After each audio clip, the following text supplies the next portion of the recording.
ọkùnrin ogun. Wọ́n máa yé wọ́. Wọ́n mọ̀ mí yé. Mo ní o máa yé Jábésì olórúkọ ìbànújẹ́. O máa yé Jábésì ó sọ́dọ̀ lórí rẹ̀. Mo ní o máa yé Jábésì olórí burúkú sọ́dọ̀ lórí rẹ̀ sẹ́. O máa yé Jábésì ó sọ́dọ̀ lórí rẹ̀. Bí o bá mọ̀ mí o arúgbó ọjọ́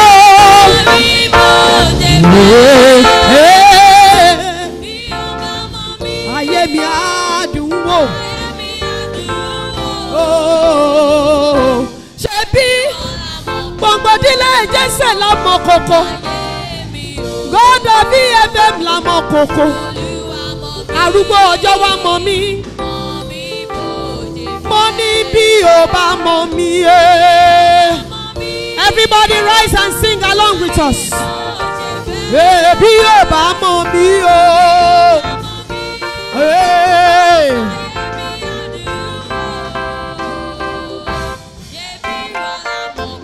Ṣé bí wọ́n lámọ̀ kókó? Olúwa mọ̀ mí.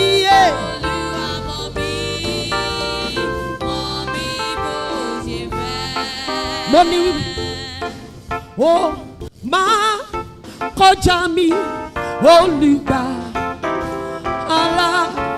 Jésù gbọ́ àdúrà mi. Arúgbó yọjọ́ gbà tí wọ́n bá ń pẹ́ lómi. Èrò bàbá máa ṣe kọjá mi bí ó bá mọ̀ mí o.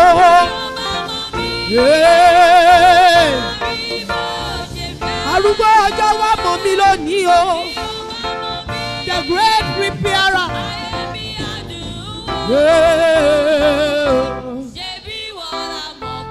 Ṣé bí wọ́n là mọ̀ kókó?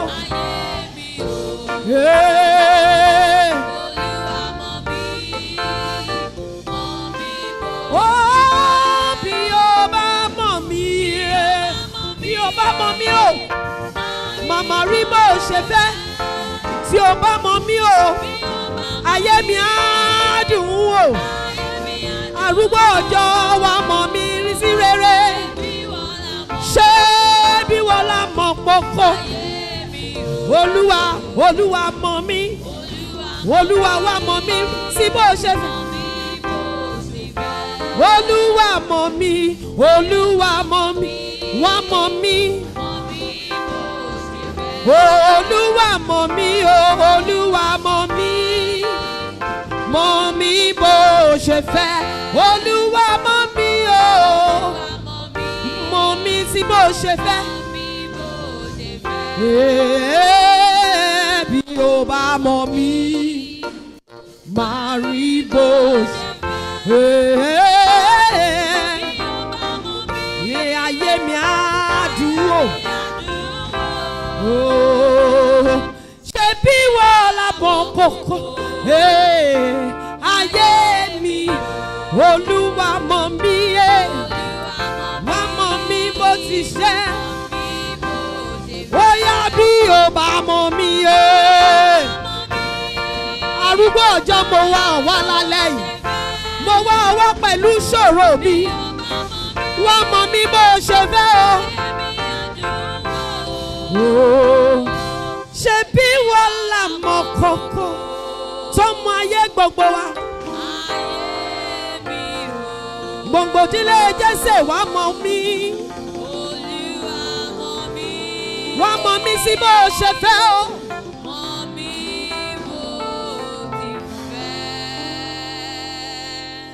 Olúwa wá bí ara mọ̀ mí. Mọ̀ mí bí ó ṣe fẹ́.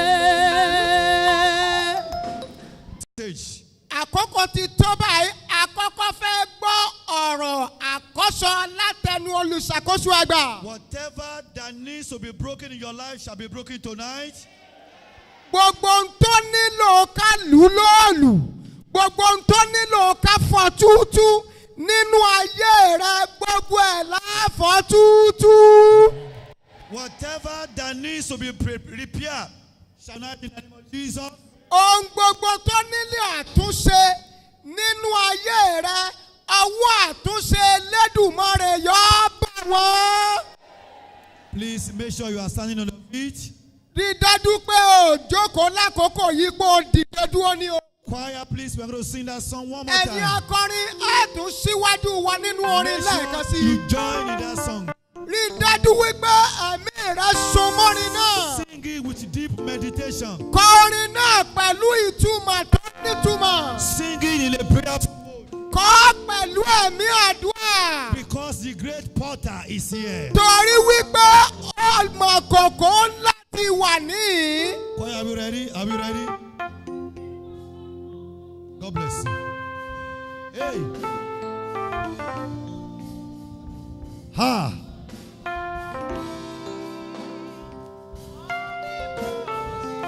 Now, hold on. Now, for our brethren who can understand. One more time.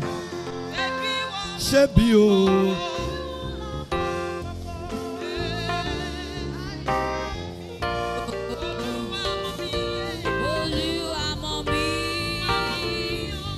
Now the chorus.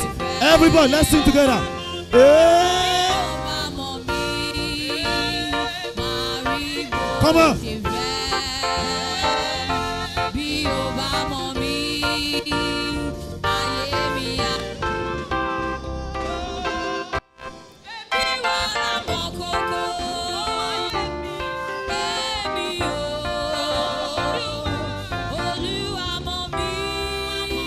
The solo again. Lift your hands. Everybody, lift your hands. Your two hands. Shebi o. Aha. Hey. Be aware, it's okay. Everybody. Hey. One more time. Shebi.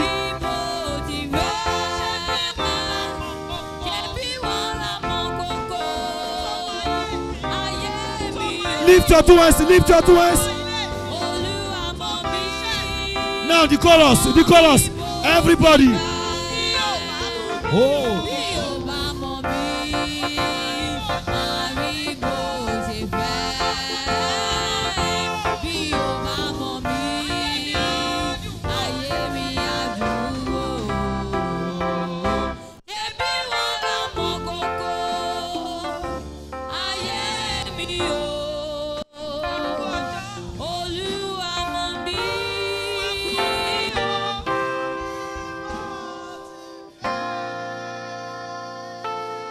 Get ready.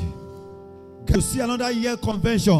Please join me and welcome our General Overseer for this groundbreaking message. Put your two hands together for Jesus. Come on.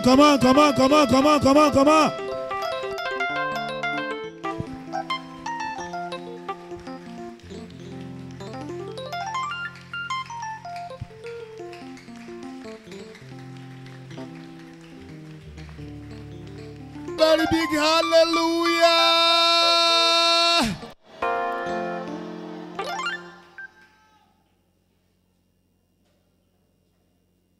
I believe you are happy to see this moment.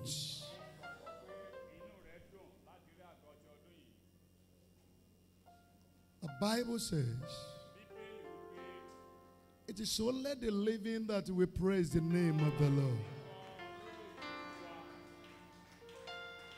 It is only the living that will glorify the name of the Lord. It is only the living that we appreciate the name of the Lord. Shout a very big hallelujah.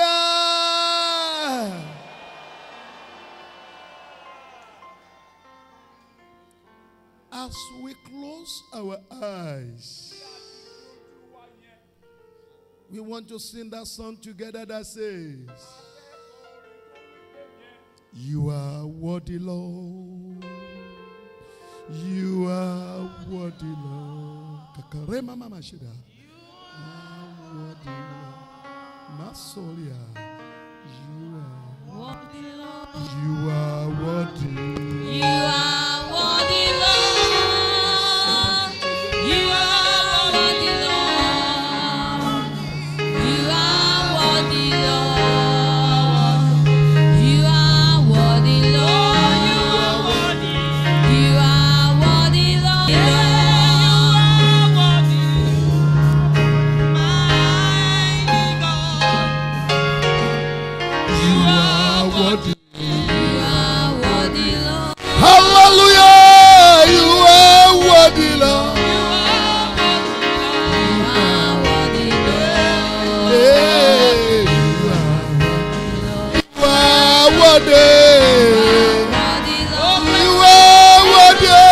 Worthy, You are worthy, Lord. You are worthy, Lord. You are worthy, Lord. You are worthy, Lord. You are worthy, Lord. You are worthy, Lord. You are worthy, Lord. You are worthy, Lord. You are worthy. Oh, you are worthy.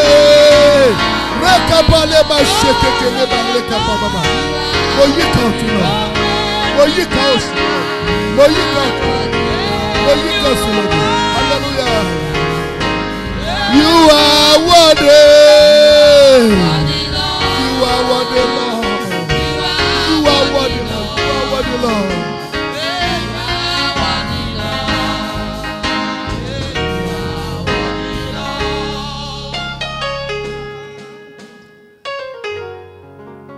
Everlasting Father, glory and honor be to your name. You are worthy, Lord. You are so good. You are so nice. You are wonderful. You are excellent. Hallelujah. Hallelujah. You are I am that I am. You are omnipresent, Lord. You are omnipotent, Lord. Father, we worship you for fulfillment of your promise. We are here. Oh, yes. You made a promise and covenants with us, Oh, yes. and you fulfilled them all. Thank you, Lord. To you be the glory, Lord. Amen. To you be the glory, Lord. Amen. To you be the glory, Lord. Amen. Accept our thanks in the name of Jesus. Amen. For we are alive. Oh, yes. Every part of our bodies are alive. Oh, yes. All the members of the family, we are alive. All your servants, we are alive. Àwọn ẹ̀ṣẹ̀ ń bẹ láàyè. All the workers, we are alive. Àwọn ẹ̀ṣẹ̀ ń bẹ láàyè. All the members, we are alive. Àwọn ọ̀jọ́ ń bẹ láàyè. Father, to you be the glory in the name of Jesus. Olórúkọ Jésù. We know Àwa mọ̀ you will do greater than last pé ẹ year. ó ṣe ohun tó ju ti ọdún tó kọjá lọ. We will praise you, Àwa Marama. yóò yìn ọ́ Olúwa. We will worship you, Marama. We will glorify you, A Lord. ó yìn ọ́ lógo Olúwa. You will repair everything in the life of your children. Ó tún gbogbo ṣe nú ìjọ You will ayé. repair everything in the way of your Ó children. tún gbogbo ṣe náà ní àwọn ọmọ rẹ. Father, thank you to your name we pray. Ní orúkọ Jésù ní àgbàdúrà. Hallelujah. Ẹ ká hallelujah. Let's have our seat. Ẹ jẹ́ ká jókòó. And we not forget that old song. Àwọn bàbá wa ní àwọn ò ní gbàgbé orin àtijọ́ yẹn. The song says, Orin yẹn wípé I am saying thank you to the Lord for what you have done. mo ní Olúwa ṣeun fún gbogbo tó ti ṣe. I am saying thank you to the Lord for what he has done for Mo me. ní Olúwa ṣeun fún ohun tó ti ṣe fún mi. I am saying thank you to the Lord for what He has done in the life of all the ministers of God in Evangel Faith Mission. ẹ ṣeun fẹ́ ti ṣe ohun tẹ́ ti ṣe nínú ayé àwọn ìránṣẹ́ rẹ nínú I ìjọ am rẹ. saying thank you to the Lord for what He has done in every home and the family of Evangel Faith Mission. mo ń sọ fún Olúwa pé ó ṣeun fún ohun tó ṣe nínú gbogbo ìdílé onígbàgbọ́. And I know mo sì mọ̀. the song of appreciation and praises will not cease in your life in the name of Jesus. pé orin ìyìn àtọpẹ́ kò ní dá lẹ́nu rẹ lórúkọ Jésù.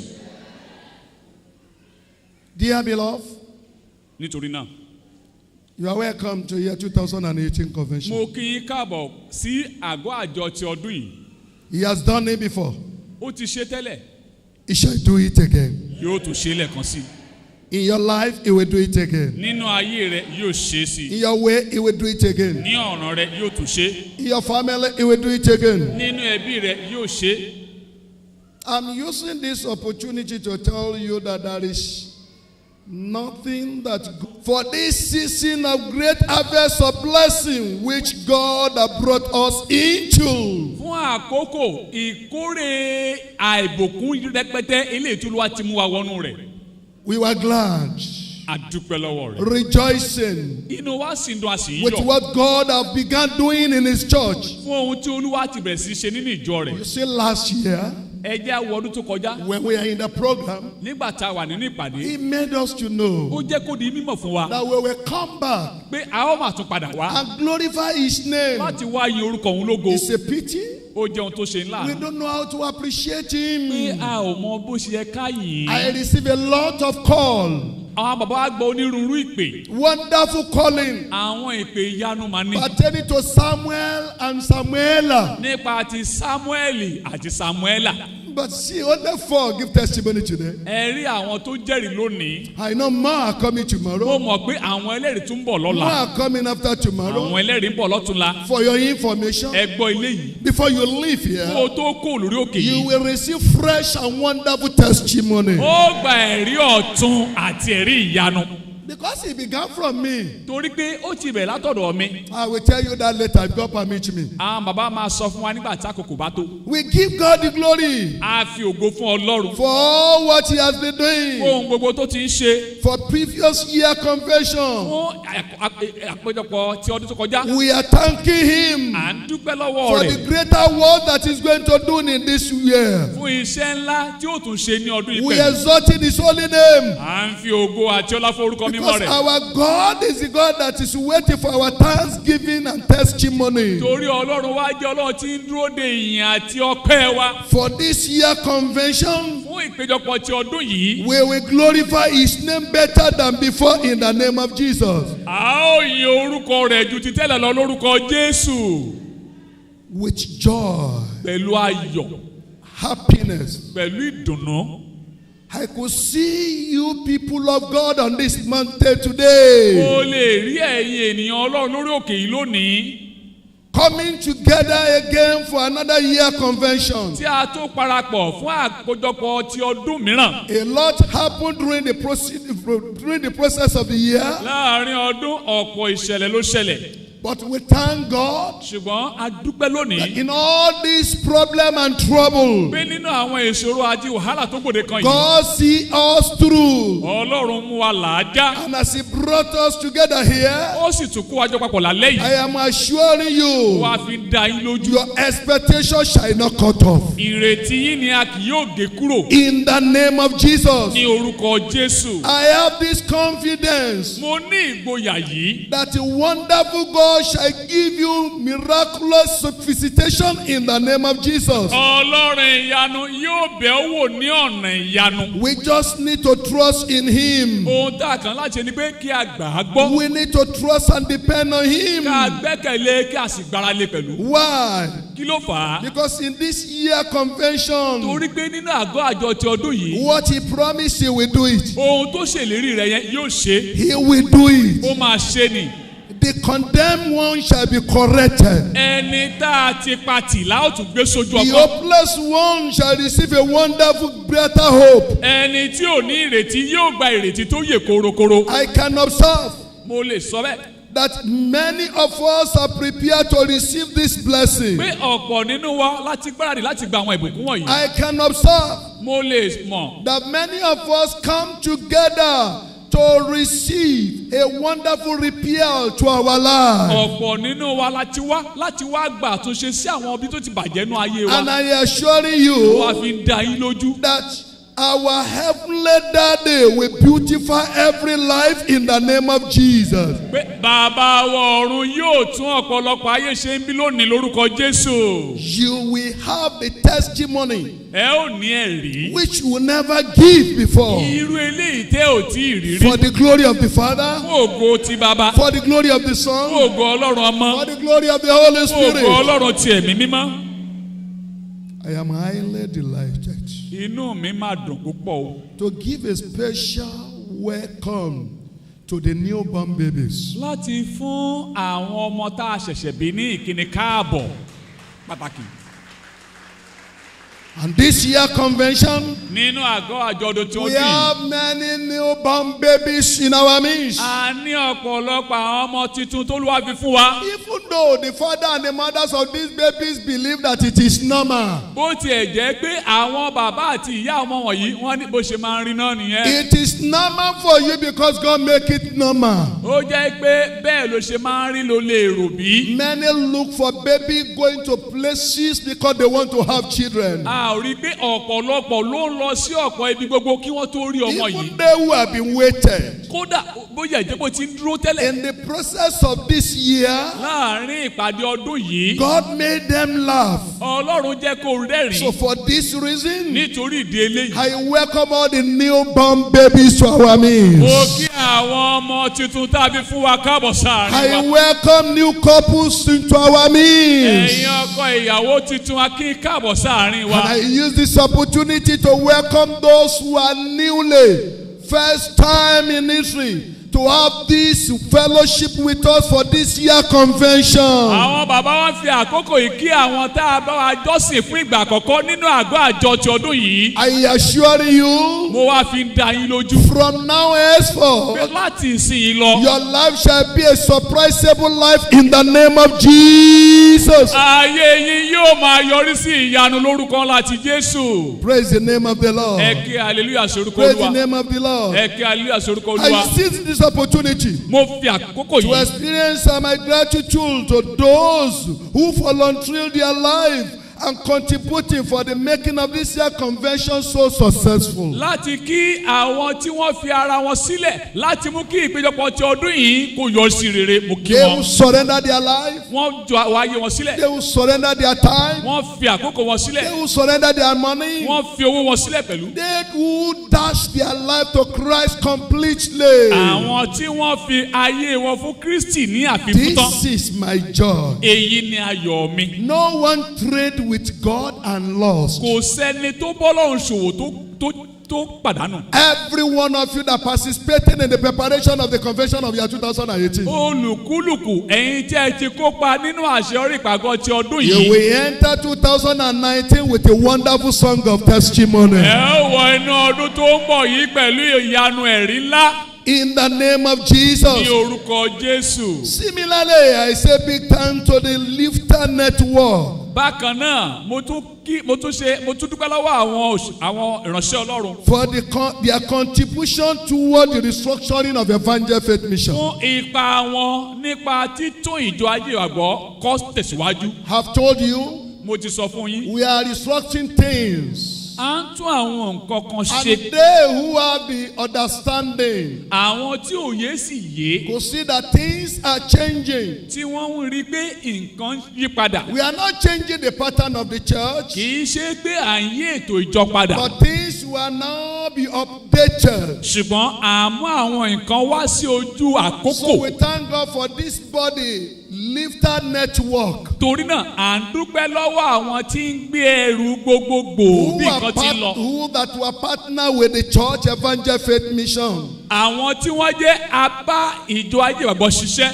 I am that I am. We also perfecting their will in their ways in the name of Jesus. èmi ni tí ń jẹ́ èmi ni yóò tún ayé wọn ṣe yóò sì mú tí ń ṣe tí wọ́n ní àṣepé. We have them in Nigeria.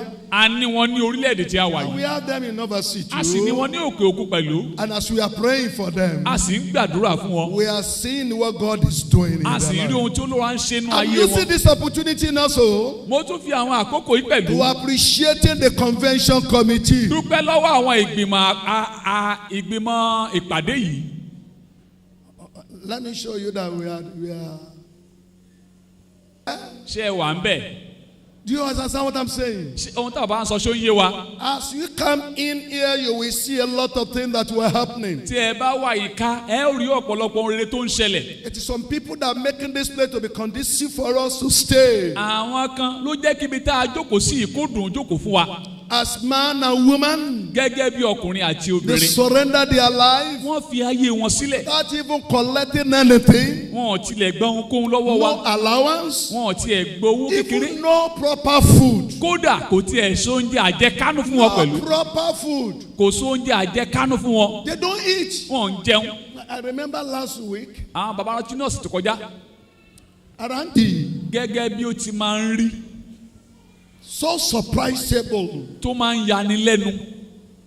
From where are we getting this topic? Tá a máa bèrè pé ibo la ti ń rí àwọn kókó wọ̀nyí. But at the end, Ṣùgbọ́n nígbà tó bá wá yá. before the convention, Kí àgọ́ tó parí. in the middle of the convention, Láàárín àgọ́. after the convention, Lẹ́yìn tá a bá ṣe ìpàgọ́ tán. we do discover A ó máa wá rí i. that really this team is from the I am that I am. Nítòótọ́ kókó ìpàdé yìí jẹ́ láti ọ̀dọ̀ èmi ni tí ń I jẹ́ am èmi ni. happy to announce to the whole church Inú mi dùn láti polongo rẹ̀ sí that gbogbo this ìjọ. year Ní again, ọdún ìbákan náà o. God will surprise you. Ọlọ́run yóò yà ọ́ lẹ́nu. The team is Kókó náà nìyí. God the great repairer. Ọlọ́run alátúnṣe ńlá.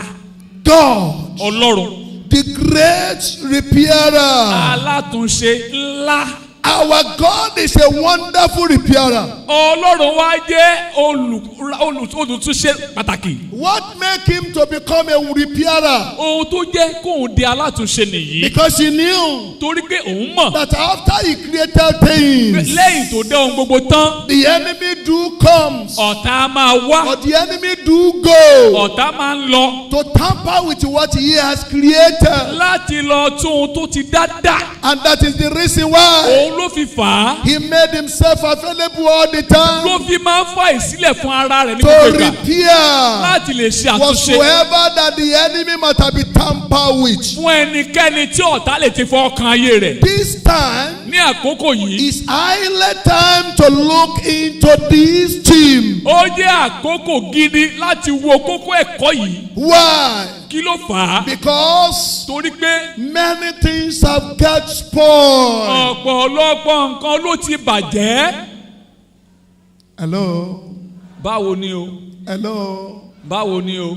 Because of the situation of things. Nítorí àwọn ipò tó ti ta wà. You will see many are saying we are the end of the world. Ẹ ó rí i pé àwọn èèyàn ń sọ pé òpin ayé la wà People yìí. will say this is the last day. Àwọn èèyàn ní ìgbà ìkẹyìn la wà yìí. What has not been happening before is happening rapidly now. Torí pé ohun tí ò ṣẹlẹ̀ tẹ́lẹ̀ ló ń ṣẹlẹ̀ káàkiri báyìí. Why? Kí ló fà á? Because key things are getting damages. Torí pé ọ̀pọ̀lọpọ̀ nǹkan ló ń bàjẹ́ síwájú. Things are getting spoiled. Ọ̀pọ̀ nǹkan ló ń bàjẹ́ sí i. Spiritually, Nípa ti ẹ̀mí. physically, Nípa ti ara. financially, Nípa ti ìṣúná owó. numerically, Nípa ti ìpọ̀sí. things are get destroying. Ọ̀pọ̀ nǹkan ló sì ń bàjẹ́ síwájú. Even churches were being affected. Kódà ìjọ pẹ̀lú ń kópa nínú rẹ̀. Things are being destroyed. Ọ̀pọ̀ nǹkan ló ń bàjẹ́. Today, Lónìí, many preachers are no longer ready to please God. ọ̀pọ̀ oníwàásù ni ò ṣetán láti tẹ Ọlọ́run lọ́rùn They mọ́. want to please man.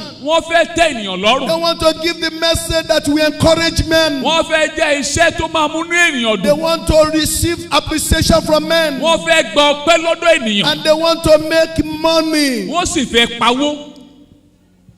And for that reason, Nítorí ìdí eléyìí, things is getting spoiling. nǹkan sì ń bàjẹ́ sí i. Getting spoiling. Nǹkan sì ń bàjẹ́ sí Getting i. spoiling. Ó sì ń bàjẹ́ sí i. The fire of God is quenching today Iná Ọlọ́run sì ń kú lọ lónìí. on many altars. lórí pẹpẹ gbogbo. No more fire of Kò God. sí iná Ọlọ́run mọ́. Not at all. Kò tilẹ̀ sí In rárá. many Christian homes, Kò sí nínú ilé onígbàgbọ́ mìíràn. Christian altars are now dying. Pẹpẹ àdúrà ti kú. Even in the minister's home, Kódà nínú ilé àwọn ìránṣẹ́ Ọlọ́run pẹ̀lú. coming together and praise are very, very scarce. Kí wọ́n parapọ̀ láti gbàdúrà ó ti dohun tó ti wọ́n gógó. Things are getting worse. Ọ̀pọ̀lọpọ̀ nǹkan ló sì ń bàjẹ́ sí. Getting Ó ń worse. bàjẹ́ sí. But God is still on the throne. Ṣùgbọ́n Ọlọ́run sì ń bẹ lórí ìtẹ́. As he was on the throne in 1906 Bí ó ti ń bẹ lórí ìtẹ́ ní ìgbà wọn ni. at the California, Bí ó ti ń bẹ lórí ìtẹ́ ní ìgbà wọn ni. when the churches were getting cold and things are getting destroyed, Nígbà tí ìjọ ń tutù tí nǹkan sì ń bàjẹ́ síwájú.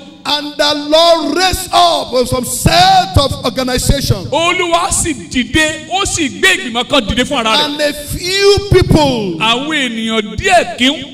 few people, Àwọn ènìyàn díẹ̀ díẹ̀. few people Àwọn ènìyàn díẹ̀ kíún. that were being called Pentecostal Tí today. à ń pè ní ajínrere lónìí. At the legend, God raised them up. Ọlọ́run sì gbé wọn dìde. He raised them up. Ó gbé wọn dìde. We seek charismatic brethren. Àwa rí àwọn tí ọkàn wọn gbiná, àwọn ará tọkàn wọn gbiná Oh, fún iṣẹ́ yìí. at that time you see them, the fire of God burst out. A sì rí nígbà tá a gbọ́ tí iná Ọlọ́run sì dìde. And from there, the Pentecostals spread to the whole world. Láti ibẹ̀ lọ láti rí àwọn ìjọ ayélujára tó wà káàkiri àgbáyé. Because Prophet Isaiah prophesied about it. Nítorí pé wòlíì Àìsáyà ó ti sọ tẹ́lẹ̀ nípa rẹ̀. Prophet Joel have prophesied about it. Wòlíì Jóẹ́lì ti sọ tẹ́lẹ̀ nípa That rẹ̀. as things are getting worse, Bí nǹkan ti ń bàjẹ́ sí i. as things are destroying by then, Bí nǹkan sì ti ń bàjẹ́ ní ìgbà náà. and people are walking in the wayward ways, Bí àwọn ènìyàn ti ń rìn ní ọ̀nà ẹ̀ṣẹ̀. God will rise. Ọlọ́run dìde. And the Lord rise as he promised. Olúwa sì dìde gẹ́gẹ́ bó ti ṣèlérí. At California, we see how things spring up. A sì rí bí Ọlọ́run ti gbé ilé ìdìde ní California. The same time, the same way, Bákan náà, the Lord will do it in our time. Olúwa yóò ṣe ní àkókò I wa. say God will do it in our Mo ní time. Ọlọ́run yóò ṣe ní àkókò wa. In the name of Jesus. Ní orúkọ Jésù. In everywhere Ní ibi gbogbo ni. where the service of God have been damaged, Níbi tí a ti ba ìsìn Ọlọ́run jẹ́. Holy Spirit will rise again. Ibẹ̀ yóò tún dìde lẹ́ẹ̀kan sí i. And they will make things to work Yóò again. sì mú kí ohun gbogbo kó tún ṣiṣẹ́ lẹ́ẹ̀kan sí i. In the name of Ní Jesus. orúkọ Jésù. Solution will come. Ojútùú yóò wáyé. I say solution will come. Mo ní ojútùú yóò sì dé. The great repairer will repair every children of God. Alátúnṣe ńlá yóò sì tún gbogbo àwọn ọmọ rẹ̀ ṣe. Why? Kí ló fà á? Because his power is available Torí pé agbára rẹ̀ sì ń bẹ síbẹ̀. all the time, Ní gbogbo ìgbà. all the moment, Ní gbogbo àkókò. no matter how it will be. Bí ó ti wù kó rí. God will appear with his power. Ọlọ́run yóò farahàn pẹ̀lú agbára rẹ̀. God's characters of repair. Ìṣe Ọlọ́run àtúnṣe. I know we may be looking at it. Mo mọ̀ pé ẹ lè máa wo eléyìí. How does God repair things? Báwo ni Ọlọ́run ṣe máa ń ṣe àtúnṣe àwọn nǹkan? How could God repair things? Báwo lọ́lọ́run ṣe lè ṣe àtúnṣe àwọn nǹkan kan? Yes, Bẹ́ẹ̀ ni, he is the God òun ni Ọlọ́run that creates heaven and earth. tó dá ọ̀run àti ayé. And he creates heaven and earth in a certain time. Ó sì dá ọ̀run àti ayé ní ìgbà kan. And the Bible says, Bíbélì sì sọ fún wa. according to the book of Genesis chapter Gẹ́gẹ́ bí 1, ìwé Genesis orí kìíní yẹn. in the beginning, Ó ní ní àtìtìkọ́ṣe. God created the heaven and the earth. Ọlọ́run dá ọ̀run àti ayé. And the earth was without form Ayé sì wà ní and jùjú. void. Ní jùjú. And darkness was upon the faces of the deep. Òkùnkùn sì wà lójú And the ikú. Spirit of the Lord Ẹ̀mí Ọlọ́run moving upon the faces of the waters. sì ń rà bàbà lójú omi. The Bible says, Bíbélì wípé when God created heaven and earth, nígbà tí Ọlọ́run dá ọ̀run àtayé, something happened. nǹkan kan ṣẹlẹ̀. Things were polluted. Àwọn nǹkan bàjẹ́. Just as things were being today Gẹ́gẹ́ bá a ti rí i tó ń rí lónìí in some people's family. nínú àwọn ẹbí mìíràn. Things were not in order any longer. Nǹkan ò sí lójú òṣè mọ́. As things were being today, Bí a ti rí tó rí lónìí, In some businesses, nínú àwọn òwò kan things were being polluted. nǹkan ti bàjẹ́. As the same way it is today. bí a ti rí i lónìí In many nations, ní àwọn orílẹ̀-èdè gbogbo all effort that were being made gbogbo ìlàkàkà to lórílẹ̀-èdè put things in order, láti jẹ́ kí nǹkan máa lọ déédéé. things were getting worse every kì í day. ṣe ni nǹkan tún bàjẹ́ sí lójoojúmọ́. But something happened. ṣùgbọ́n ohun kan ṣẹlẹ̀. The Bible says bíbélì wípé the Spirit of the Lord is moving, ẹ̀mí olúwa wá ń rà bàbà. showing the existence of God on earth. ó fi hàn pé olúwa ń bẹ nínú ayé. God is still alive. ọlọ́run yìí tún ń bẹ And láàyè. because He's alive, torí pé òun ń bẹ láàyè. whatsoever damaging in our life, ohunkóhun tó lè ti bàjẹ́ nínú ayé wa. whatsoever damages in our work, ohunkóhun tó lè ti farapa nínú iṣẹ́ wa. whatsoever damages in our nation, ohunkóhun tó lè ti dànù lórílẹ̀-èdè wa. whatsoever damages in our church, ohunkóhun tó lè ti dànù nínú ìjọ I wa. am that I am will repair them all. èmi ni kí n jẹ́ èmi ni yóò tún gbogbo rẹ̀ ṣe. In the name of ní Jesus. orúkọ Jésù. In the process of this pollution, ní àkókò tí gbogbo nǹkan ti dàrú in dàpọ̀. verse 3 of that Genesis chapter 1, ní ẹsẹ̀ kẹta ìwé Jésù orí kìíní he yẹn. says, ó wípé and God arise, ọlọ́run sì dìde. and God said, ọlọ́run wípé let there be light. jẹ́ kí ìmọ́lẹ̀ kí ó wà. And there was light. ìmọ́lẹ̀ sì wà. Wherever darkness is rolling and ruling and taking control of your life, ibikíbi tí òkùnkùn ti dìde tó sì jọba nínú ayé rẹ. wherever darkness is ruling and reigning in any corner of this nation, ibikíbi tí òkùnkùn ti ń jọba ní gbogbo ní ibikíbi lórílẹ̀‐èdè yìí. because our God is the creator torí pé ọlọ́run wa ni ẹlẹ́dàá. and is a great òun repairer. sì ni alátúnṣe ńlá The rẹ̀. light of God will shine in the name of Jesus. ó jẹ́ ìtàtúnṣe And rẹ̀. the part of the act of his repair, it goes in diversities of ways. ara ìṣe ọlọ́run tó ń fi jẹ́ alátúnṣe ó wà lónírúurú ọ̀nà.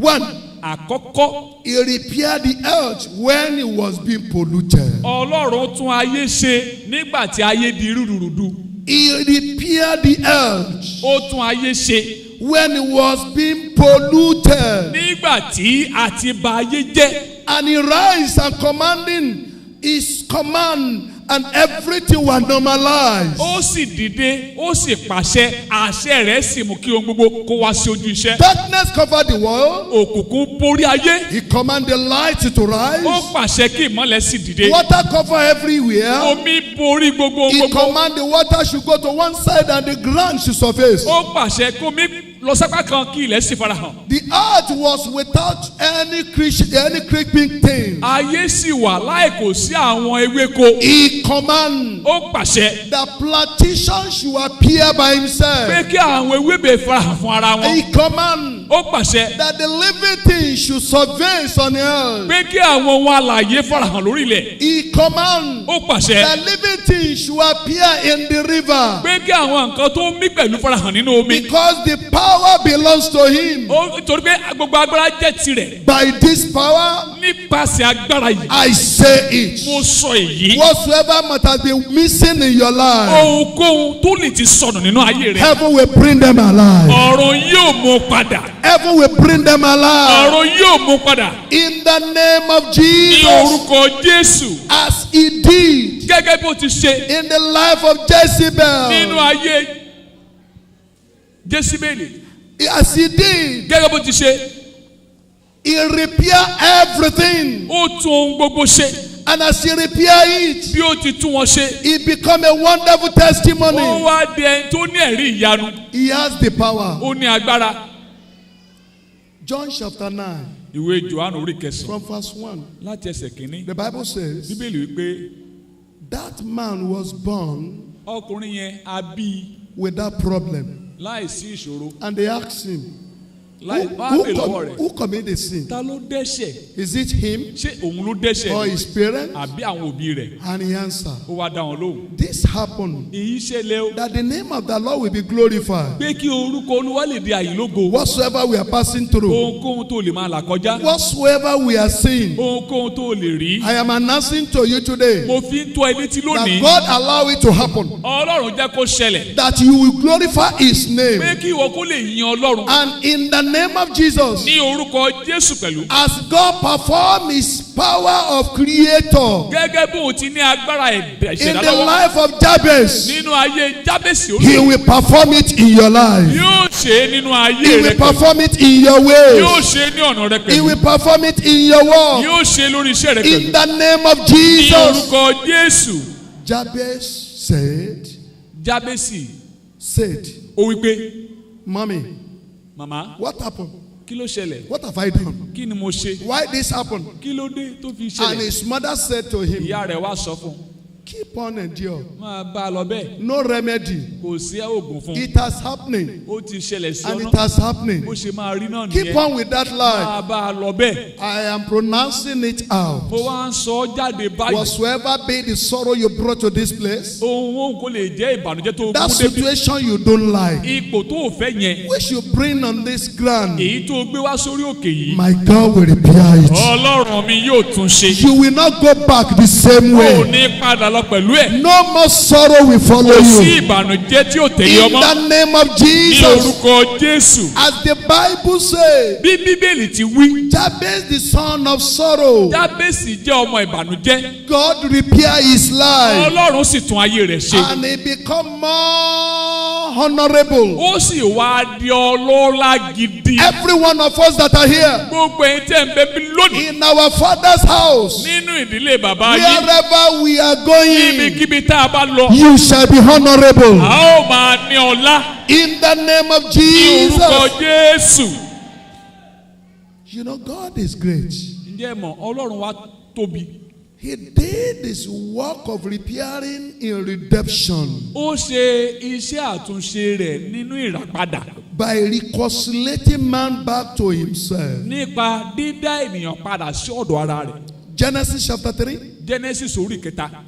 Devil made man to become the enemy of God èṣù jẹ́ kí ènìyàn di ọ̀tá sí Ọlọ́run. because he reported God to man, torí pé ó fi ẹjọ́ Ọlọ́run sun ènìyàn. and he made God to become wicked in the presence of man. ó sì mú kí Ọlọ́run kó di ènìyàn burúkú lójú ènìyàn. And he lobbied man to follow him in his evil idea to sin against God. ó sì wá fi àrékèrèkè mú ènìyàn láti dẹ́ṣẹ̀ sí Ọlọ́run. And the Bible says, Bíbélì wípé man was drove out from the garden. a sì wá lé ènìyàn kúrò níwájú And Olúwa. from there, all men become sinners. láti ibẹ̀ lọ gbogbo ènìyàn sì wá di Romans ẹlẹ́ṣẹ̀. 3:23 says, ìwé Róòmù orí ìkẹta ẹsẹ̀ kẹtàlélógún. all man have sinned. gbogbo ènìyàn ló ti dẹ́ṣẹ̀. But when the time comes, nígbà tí àkókò sì dé. nígbà tí àkókò dé. God repaired the journey. Ọlọ́run wá tún ìrìn àjò yìí He ṣe. reconciled men back to himself. ó wá tún ènìyàn dá padà sí ọ̀dọ̀ Because ara of rẹ̀. that work of repairing, èyí ni iṣẹ́ àtúnṣe yìí. that is why we all become the sons and the daughters of òun ló God. fi fà á tí gbogbo àfi di ọmọ ọlọ́kùnrin àti lóbìnrin We ti are Ọlọ́run. all enemy of God before. tẹ́lẹ̀ ọ̀tá Ọlọ́run ni gbogbo wa. We know what we are doing. a mọ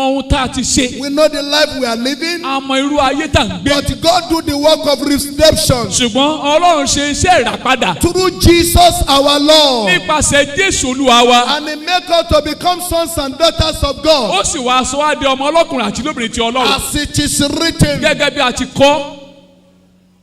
He was killed a pa for our sin. fún ẹ̀ṣẹ̀ wa.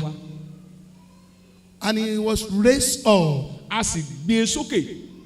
resurrected ìyẹn ni pé ó jí dìde for our justification. fún ìdáláre wa. And that make us to become sons and daughters of God. èyí ló wá sọ wá di ọmọ lọ́kùnrin àti lóbìnrin ti And Ọlọ́run. now after He has made us to become sons and daughters of God, lẹ́yìn tó ti wá sọ wá di ọmọ lọ́kùnrin in àti Romans lóbìnrin ti chapter 8, nínú ìwé Róòmù orí He kẹjọ. made you and me to ó know wá jẹ́ kí ìwà àti èmi mọ̀. that nobody can condemn us pé again. kò sí ẹnikẹ́ni tó tún lè sọ pé a ò ṣe He dáadáa mọ́. says, ó wí pé no more condemnation kò sí ìdálẹ́bi for they that are walking in the Spirit. fún àwọn tó rìn nínú ẹ̀mí. As you are walking in the Spirit of God, gẹ́gẹ́ bí o ti rìn nínú ẹ̀mí Ọlọ́run. whatsoever disturbing your life, ohunkóhun tó lè máa yọ ayé rẹ. heaven will deal with them all. ọ̀run yóò dojúkọ wọ́n. With his characters of repairing, pẹ̀lú ìṣe àtúndá àti Ọlọ́run. God bring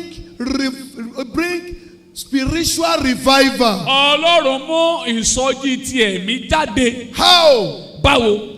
Through the Holy Spirit. Nípasẹ̀ ẹ̀mí mímọ́. Through the Holy Spirit. Nípasẹ̀ ẹ̀mí mímọ́. When the churches are slumbering. Nígbà tí ìjọ ń sùn. You know, part of what we handled yesterday in the Shepherd Conference. Ara ohun tí a ṣe nínú ìpàdé àwọn olùṣọ́ àgùntàn lánàá. It is time for us to pray for the church. Ó tó àkókò fún wa láti gbàdúrà fún ìjọ. What we are doing better before, Ohun tá à ń ṣe dáadáa tẹ́lẹ̀. which we are no longer doing Tá ò again. ṣe mọ́. Something has happened. Nǹkan kan ti ṣẹlẹ̀ ni. Spiritual revival. Ìsọjí ti ẹ̀mí. It happened as a source of repairing in the life of Christians. Ó ṣẹlẹ̀ nípa àtúnṣe tọ́lọ́run ṣe nínú ayé onígbàgbọ́. It happened as a source of repairing in the church of God. Gẹ́gẹ́ bí àtúnṣe tí Ọlọ́run ṣe nínú ìjọ Ọlọ́run. When the church are no longer be agile in the service. Nígbà tí ìjọ ò ní ìtara fún iṣẹ́ ìsìn mọ́. In the early centuries. Ní àwọn ìgbà tó ti pẹ́ So sẹ́yìn. the Bible says Bíbélì wípé the power of God was sent. agbára Ọlọ́run sì sọ̀kalẹ̀. And as the power of God was sent, Bí agbára Ọlọ́run ti sọ̀kalẹ̀ yìí. the devil that is reigning was banned. The devil that was reigning was banned. Èṣù tó ń jọba nígbà yẹn ó sì wọ̀ ní ìdí. Power of darkness was wiped away. Agbára òkùnkùn sì pòórá. Thousands of people give their life to God. Ẹgbẹ̀rún àwọn ènìyàn fi ayé wọn fún God is Ọlọ́run. always at work, Ọlọ́run ń bẹ lójú iṣẹ́ ní gbogbo ìgbà. working about spiritual Ó ń repairing. ṣiṣẹ́ àtúnṣe nípa ti ẹ̀mí pẹ̀lú. I say it. Mo sọ wípé They who have go down in the spirit, àwọn tó ti ń lọ sílẹ̀ nípa ti no ẹ̀mí. matter maybe our department and our offices, Bí ó ti hàn kí ipò àti ibi tá a wà kó rí. under this convention, Lábẹ́ àgọ́ àjọ we ìpàdé. shall revive again. A ó tún wa sọjí We lẹ́ẹ̀kan sí. shall revive A again. ó tún wa sọjí sí. David says, Dáfídì wípé Oh God, Ọlọ́run ò. will thou not revive us again? Ṣé wọ̀ kì yóò tún sọ wá jí bí? Because things have get worse at that Torí time. pé ní àkókò yẹn nǹkan kan ń bàjẹ́ sí. No more miracle. Kò sí iṣẹ́ ìyanu mọ́. Not at all. Rárá. In the land of Israel. Ní ilẹ̀ Ísírẹ́lì. And David has to pray. Dáfídì ní láti gbàdúrà. We see no more our A sign. ò mà rí àmì wa mọ́. Oh God, Ọlọ́run ò. will thou not revive us again? Ìwọ kì yóò tún sọ wá jí mọ́ bí. Under this convention, Lábẹ́ àgọ́ àjọ yìí. they that are slumbering spiritually, Gbogbo àwọn tó ti ń kú lọ nípa ti ẹ̀mí. you will rise again. Ó dìde. I say you will rise Ó ní again. wàá dìde. Even the dry bones, Bó ibù kódà àwọn egungun gbígbẹ pẹ̀lú. the die people, Àwọn tó ti ń kú lọ. they will rise Wọn again. yóò tún dìde. In the name of Ní Jesus, orúkọ Jésù. God with his great power of repairing, Ọlọ́run tó ní agbára àtúnṣe lọ́wọ́. in healing Nínú ìwòsàn and deliverance. àti nínú ìtúsílẹ̀. That we will experience in this year. Èyí la ó ní ìrírí rẹ̀ ní ọdún yìí. We shall experience it. A ó ní ìrírí rẹ̀. I say we shall experience Mo ní it. a ó ní ìrírí rẹ̀. As the doctor says, Bí àwọn oníṣègùn ti wí pé they are caring. àwọn kan máa ń gbìyànjú ni. It is God that heals. Ọlọ́run ló máa ń wo ní sàn. In this year, Nínú ọdún yìí, as it is written gẹ́gẹ́ bí a ti kọ́. in the book of Luke 1:37, Nínú ìwé Lúùkù orí ìkíní ẹsẹ̀ kẹtàdínlọ́gbọ̀n. with God, Pẹ̀lú Ọlọ́run, all things are possible. ohun gbogbo ni ṣíṣe. Whatsoever getting damages Ohunkóhun tó lè ti bàjẹ́ inside our body, nínú àgọ́ ara wa, outside our body, ní òde àgọ́ ara wa, under this program, lábẹ́ ìpàdé yìí. instantaneous miracle will happen. Iṣẹ́ ìyanu ojúkorojú yóò ṣẹlẹ̀. In the name of Ní Jesus, orúkọ Jésù, we will praise his a ó name. sì yin orúkọ rẹ̀. Why? Kí ló fà á? Because the power belongs to him. Torí pé gbogbo agbára tirẹ̀ ló ń ṣe. In the beginning was the Word, ní àtètèkọ́ṣe ni ọ̀rọ̀ wà. and the Word was with God, ọ̀rọ̀ sì ń bẹ pẹ̀lú ọlọ́run. and the Word was God. ọlọ́run sì ni ọ̀rọ̀ náà. And the same Word come to this ọ̀rọ̀ world. kan náà sì wá sínú ayé yìí. It became a ó flesh, sì wá di ara. and it dwell and live with us. ó sì ń gbé láàrin wa. And it began doing the work of healing. ó sì bẹ̀rẹ̀ sí í ṣe iṣẹ́ ìwòsàn. He moved about, ó sì ń lọ káàkiri. and he healed people. ó sì ń wo àwọn ènìyàn. Jesus is still working Jésù today, sì ń ṣiṣẹ́ lónìí. as he was bí yesterday. ó ti wà lánàá. The same is this to this day. bẹ́ẹ̀ náà ni lónìí. He will heal his children. yóò wo àwọn ọmọ rẹ̀ He sàn. will liberate his children. yóò tú àwọn ọmọ rẹ̀ He sílẹ̀. will deliver his yóò children. tú àwọn ọmọ rẹ̀ sílẹ̀. As many that cooperate with him, ní iye àwọn tó bá fọwọ́sowọ́pọ̀ pẹ̀lú as rẹ̀. many that listen and follow every instruction under this ní convention. iye àwọn tí wọ́n bá gbájúmọ́ tí wọ́n sì mọ ohun tó ń ṣe lábẹ́ àkójọpọ̀ yìí. Another word that God will do in this ohun mìíràn convention, tọ́lọ̀ máa ṣe nínú ìpàdé he yìí. shall break the yoke. yóò fọ́ gbogbo àjàgà sí wẹ́wẹ́. Hello. báwo ni o.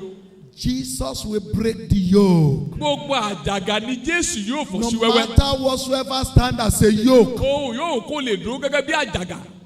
any yoke àjàgà kájàgà that giving us trouble. tó ń fún wa ní wàhálà. He have said it in the book of Matthew chapter 11. ó ti sọ nínú ìwé Mátíù orí Come kọkànlá. unto me, ẹ wá sí ọ̀dọ̀ and mi. we have come unto him. a sì ti tọ̀ wá. That is why we are here. torí náà la ṣe wà ń bí. And it is written a dẹ̀ ti kọ́ in Isaiah chapter 10, nínú ìwé ẹsẹ̀ orí kẹwàá. verse 27, ẹsẹ̀ kẹtàdínlọ́gbọ̀n.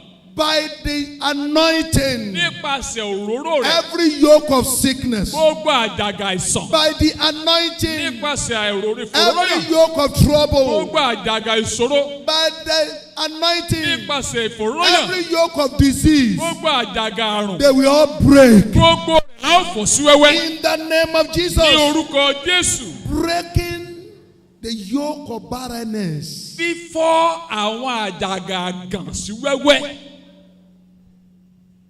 I don't dispute it. mi ò jàyàn rẹ̀. There are tendencies of barrenness. ó ṣeé ṣe kéèyàn ní àgàn kéèyàn yàgàn. It do ó happen. máa ń ṣẹlẹ̀ bẹ́ẹ̀. It do happen. a máa ṣẹlẹ̀ bẹ́ẹ̀. But this is my joy. ṣùgbọ́n ayọ̀ mi nìyí.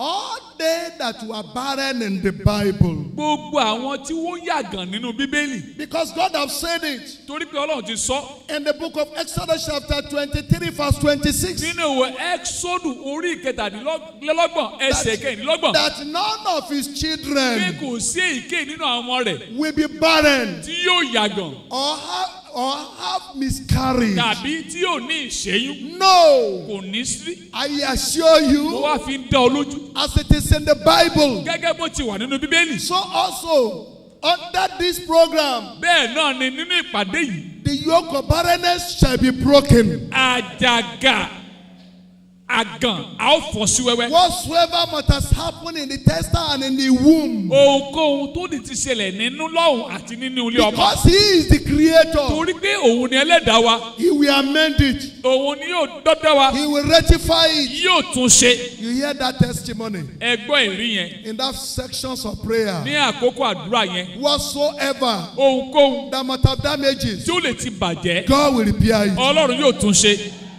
He repaired the one of Sarah. ó tún ti Sárà ṣe. According to Genesis chapter 21, gẹ́gẹ́ bí ìwé Genesis orí kọkànlélógún. the Bible says, Bíbélì wípé God visited Sarah Ọlọ́run bẹ̀ Sárà wò. as he said, gẹ́gẹ́ bó ti wí. as he said, gẹ́gẹ́ bó ti wí. as he did the one of Hannah. bí ó ti ṣe nínú ayé Hánà. According to 1 Samuel chapter 1, gẹ́gẹ́ bí ìwé Samuel orí ìkíní. and the Bible says, Bíbélì wípé in that very particular ní year, ọdún yẹn gangan. God answered her prayer. Ọlọ́run dáhùn àdúrà rẹ̀. Those of you that have been waiting, èyí tí ẹ ti dúró. and you are here with your mind and faith, tí ẹ sì wà bí pẹ̀lú ọkàn àti and you ìgbàgbọ́ yín. cooperate with I am that tí ẹ I am, fọwọ́sowọ́pọ̀ pẹ̀lú èmi ni tí ń jẹ́ èmi this ni. is your year. èyí ni ọdún yín. They will greet you, wọn yóò kí congratulations. yín kú oríire. With God, pẹ̀lú Ọlọ́run all things are possible. ohun gbogbo ní ṣíṣe. Elizabeth had forgotten. Elizabeth a ti gbàgbé rẹ̀. She had forgotten that she will born any child òun again. pẹ̀lú ti gbàgbé pé òun tiẹ̀ lè bímọ láyé. The Bible says Bíbélì wípé she feared God. ó bẹ̀rù Ọlọ́run. And she was the daughters of priests, torí pé òun jẹ́ ọmọbìnrin àwọn àlùfáà. daughters of prophets. àwọn ọmọbìnrin wòlíì. And she has to marry high priests. ó sì tún wá fẹ́ olórí àlùfáà. And the Bible says bíbélì wá wípé they use their life to serve wọ́n God. fi gbogbo ayé wọn sin ọlọ́run. But it's a pity. ṣùgbọ́n ó ṣe láàánú. She has to fall into the victim of barrenness. ó ní láti ní àjàgà àgàn. You know, we had it yesterday. ṣé ẹ mọ̀ pé a gbọ́ ọ lánàá. Why is it kí ló fà á. that those of us that are serving the Lord bó àwa tí à ń sin olúwa. will still be having this challenge or that challenge? la máa ní àwọn ìpèníjà kan àbí mìíràn. All of you that are serving the Lord gbogbo ẹ̀yin tí ẹ̀ ń sin olúwa. and are having challenges like Elizabeth, tí ẹ̀ sì ní ìpèníjà bíi ti Elizabeth. I say congratulations to you. kí yín kú oríire lónìí. At this year convention, nínú àgọ́ àjọ ti ọdún yìí. you will carry your Samuel. ẹ ó gbé Samuel I say you yín. will carry your ẹ ó gbé Samuel. Samuel yín. In the name of ní Jesus, orúkọ Jésù. you will bear your children. ẹ ó gbé àwọn ọmọ yín. You will carry your ẹ children. ó gbé ọmọ yín. This is your appointed time. èyí ni àkókò People yín. will celebrate with you. àwọn And èèyàn yóò bá yín they yọ̀. will greet you wọ́n congratulations. yóò kí ọ kú oríire. In the name of ní Jesus. orúkọ Jésù. From after this year convention, láti ìgbà yìí àkókò àgbàdé yìí lọ. there will be no more spiritual barrenness. yóò sí ìyàgàn nípa ti There will ẹ̀mí be mọ́. no more physical barren. yóò sí ìyàgàn nípa ti There ara. will be no more financial yóò barren. sí ìyàgàn nípa ti ìṣúná owó. In the name of ní orúkọ Jesus. Jésù. God proved his power of repair in everything he created. Ọlọ́run a máa fi agbára àtúnṣe rẹ̀ hàn nínú ohun gbogbo. You know, water is common ṣé ẹ mọ̀ pé omi jẹ́ nǹkan tó wọ́pọ̀ and very powerful. ó sì jẹ́ ohun tó lágbára. Nothing will live without water. kò sóhun tó lè yè láì kò sí omi. It came to a time, ó tó àkókò kan. at that time, ní àkókò yìí the Bible says, bíbélì pé the water were being polluted. omi náà bàjẹ́. No water to drink. kò sómi láti mu. But God, with his power, ṣùgbọ́n Ọlọ́run pẹ̀lú agbára according rẹ̀. to the book of Exodus 15, gẹ́gẹ́ bí ìwé Ẹ́kísódù orí kẹẹ̀dógún. God, with his power, Ọlọ́run pẹ̀lú agbára rẹ̀. God, with his power, Ọlọ́run pẹ̀lú agbára rẹ̀. according to the book of 1 Kings chapter 2, gẹ́gẹ́ bí ìwé àwọn ọba orí kejì. God, with his power, Ọlọ́run pẹ̀lú agbára at rẹ̀. that point in ní time, àkókò yẹn he repaired the water ó sì tún omi yẹn ṣe. and he made the bitterness water to become a sweet water. ó sì mú kí omi tó korò yìí di omi tó dùn. Who among us ta ni nínú wa that do having sorrow, èyí tí máa ń ní ìbànújẹ́. periodical sorrow, ìbànújẹ́ that ìgbà bringing water out of your eyes? tí máa ń gba omi lójú rẹ. You are welcome to this meeting of solution. a kí ọ káàbọ̀ sí ìpàdé ojútùú yìí. Every waters of sorrow in your life, gbogbo omi ìbànújẹ́ lójú they are rẹ. all dry off in the name of gbogbo Jesus. rẹ̀ ni yóò gbẹ kúrò lórúkọ Jésù. Right from now, láti ìsìn lọ. according to the book of John chapter 7, gẹ́gẹ́ bí ìwé Jòhánù orí keje. the living sweet waters of life, omi òun ni omi ìyè. the living sweet waters of life, òun ni omi dídùn ti ìyè. it started springing up from your life in the name of yóò Jesus. bẹ̀rẹ̀ sí sun jáde nínú ayé rẹ No lórúkọ more Jésù. sorrow. kò sí ìbànújẹ́ mọ́. No more sorrow. kò sí ìbànújẹ́ mọ́. No more kò sí sorrow. ìbànújẹ́ mọ́. From this year confession, láti ìpàdé yìí lọ no more barren. kì yóò sí àgàn mọ́. No more sorrow. kò sí ìbànújẹ́ mọ́. No more yoke of poverty. kò sí àjàgà ìní In mọ́. the name of ní Jesus. orúkọ Jésù. God has begun to do it, Ọlọ́run ti bẹ̀rẹ̀ sí ṣe but he never reached. ṣùgbọ́n kò tí ì tó. Hello? báwo ni o It never reached. kò tí ì tó. Those of you ẹ̀yin tí who have it at the back of your mind tẹni lọ́kàn yín that I know one day I will buy a car. pé èmi náà mọ̀ pé ìjọ́ kan màá ra mọ́tò. He said I should announce to ó ní you. kí n polongo rẹ̀ sí ọ. He said I should tell you. ó ní kí n sọ fún ọ. Next year convention, àgọ́ àjọ ọdún tó ń bọ̀. you will come with your car. amen. ó wá pẹ̀lú ọkọ̀ tìrẹ náà. You say, how can it be ṣé possible? o ń béèrè pé báwo ló fẹ́ rí bẹ́ẹ̀. With this my pẹ̀lú condition, ipò tí mo wà yìí. it doesn't take God kò ná a whole Ọlọ́run day ní ọjọ́ kan tán before he amended the life of Jabez, kó tó tún ayé Jábésì ṣe. it does not take him a whole day. Kò ná ní orí ọjọ́ kan tán. Not at Kò all. rí bẹ́ẹ̀ rárá. Not at all. Bẹ́ẹ̀ kọ́ lórí. The Bible says, Bíbélì wípé cry unto ó God, ké pe Ọlọ́run. and God answered him, Ọlọ́run sì dá and lóhùn. he became a more Ó sì honorable. wá di ọlọ́lá jùlọ. Those of you who believe, Ẹ̀yin tí ẹ gbàgbọ́. I am telling Ó you, sọ fún yín. among the cars that will be parking on this ground next Láàárín year, àwọn tó máa gbé mọ́tò sínú àgọ́ your yìí. own motor will be there. Amen. Ọkọ̀ tiẹ̀ náà yóò In pẹ̀lú. the name of Ní Jesus. orúkọ Jésù. He know how you do it. Ó mọ bó ṣe máa ṣe. He has done it Ó before. ti ṣe tẹ́lẹ̀.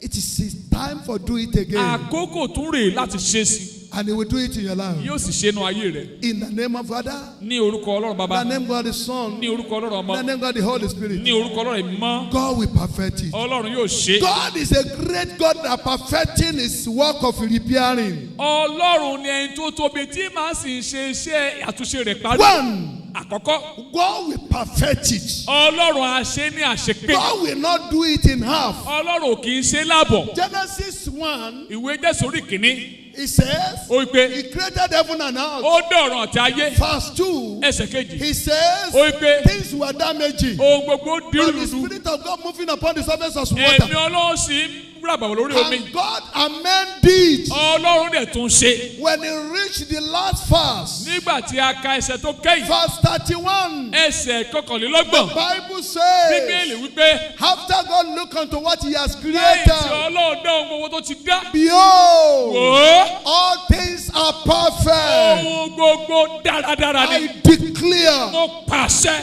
every one of you that are under this convention, Gbogbo èyí tẹ̀ ń bẹ nínú ìpàdé àgọ́ your àjọ yìí. miracle will be perfect. Ìyanu yìí di gbígbé. Your goodness will be perfect. Ohun rere yìí di gbígbé. In the name of Ní Jesus. orúkọ Jésù. You know, God is the God of perfection.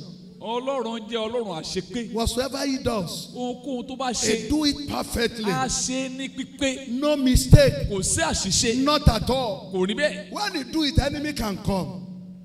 When he do it, Tọ́lọ́run bá ṣe tán. the enemy can come. Ọ̀tá lè wá. He can come and Ó spoil. lè wá But bàjẹ́. he to him Ṣùgbọ́n ní tirẹ̀. is the God of repairer. Ọlọ́run àtúnṣe lòun. Is the God of repairer. Ọlọ́run àtúnṣe ni. As we are going in this camp, Bí o ti ń lọ nínú àgọ́ we yìí. will get to the moment of total repairing. Ó dé àkókò tí Ọlọ́run yóò ṣe ní God àṣepé perform pátápátá. his miracle of repairing Ọlọ́run máa ń ṣe iṣẹ́ ìyanu at the àtúnṣe rẹ̀ right ní time. àkókò tó yẹ. At the right Ní time. àkókò tó yẹ. At the right Ní time. àkókò tó yẹ. I am saying to you Ó all, sọ fún gbogbo yín as you are bí o here, ti wà ń bí yìí. this is your right time. Èyí ni àkókò rẹ̀. Your time has come. Àkókò rẹ̀ ti Are dé. you sick? Ìjọ tilẹ̀ ń The ṣàṣùkì. healing will be perfect. Ìwòsàn rẹ̀ yóò pé. I said the healing will be Mo perfect. ní ìwòsàn rẹ̀ yóò pé. Because now it is the right Torí time. pé àkókò igan ni àkókò tó Now tó. it is the right Àkókò time. yìí ni àkókò náà.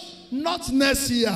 Kì í ṣọdún tó ń bọ̀. Not even next month. Kì í tilẹ̀ ṣe oṣù tó bọ̀ pẹ̀lú. This is the time. Àkókò yìí ni He will do it yóò ṣe and he will perfect it. yóò sì ṣe ní pípé. In the name of Ní Jesus. orúkọ Jésù. In whatsoever God does Nínú ohunkóhun tí Ọlọ́run bá ṣe. with his art of repairing, Nínú ìṣe ara iṣẹ́ ìṣe àtúnṣe rẹ̀.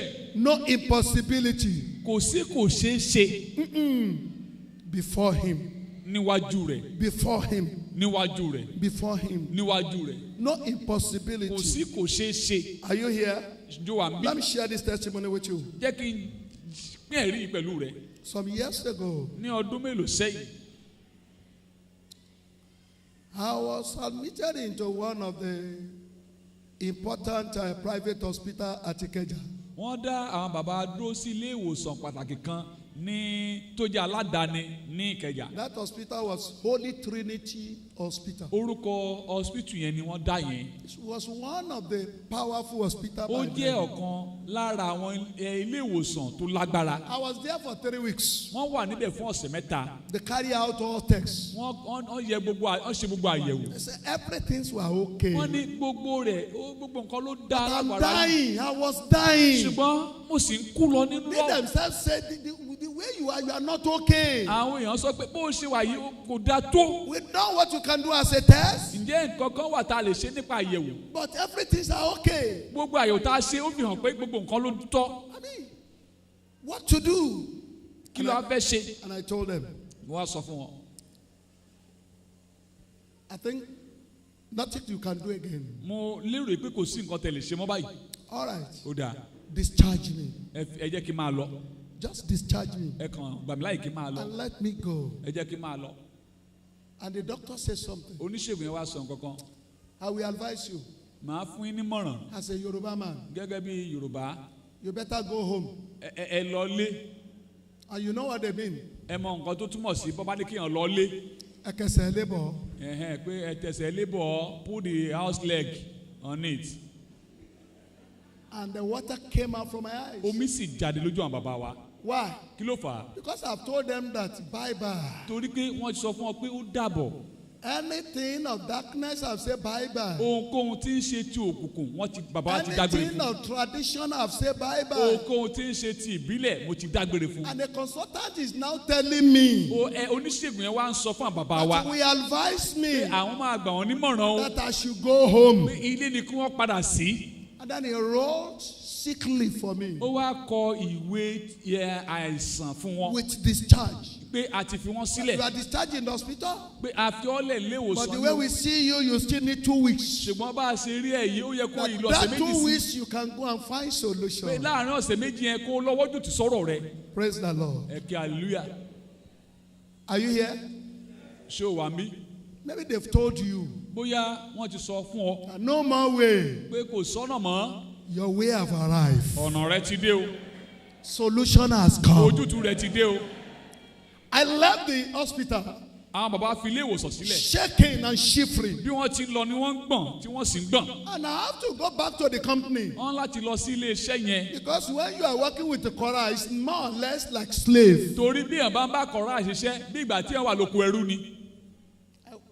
On my way, rain start falling. lójú ọ̀nà bí àwọn bàbá ti ń lọ òjò bẹ̀ sí Someone rọ̀ was feeling cold, ẹni tó tutù mú tẹ́lẹ̀ shivering. tó sì ń gbọ̀n Rain still beat me. tójò tún wá ń pa. By the time I got to the company, nígbà tó máa fi délé iṣẹ́ tí even wọ́n when ti the ṣe manager saw me, àwọn tí wọ́n rí wọn he said, "What happened? wọ́n ní kí ló ṣẹlẹ̀ They sí discharged you with this condition?" pẹ̀lú ipò tẹ́wà iná fífi ilẹ̀. And I gave them the sick leave. mo ti gba ìwé pé kí n máa lọ lé ara mi ò yá And immediately, lẹ́sẹ̀kẹsẹ̀ I called my prayer partner mo wá pe ẹni tá a jọ ń gbàdúrà in that company. nílé iṣẹ́ yẹn He himself is a man of God. òun today. náà jẹ́ ìránṣẹ́ Ọlọ́run His name was Brother Job orúkọ wọn ni Brother Job Alayemola.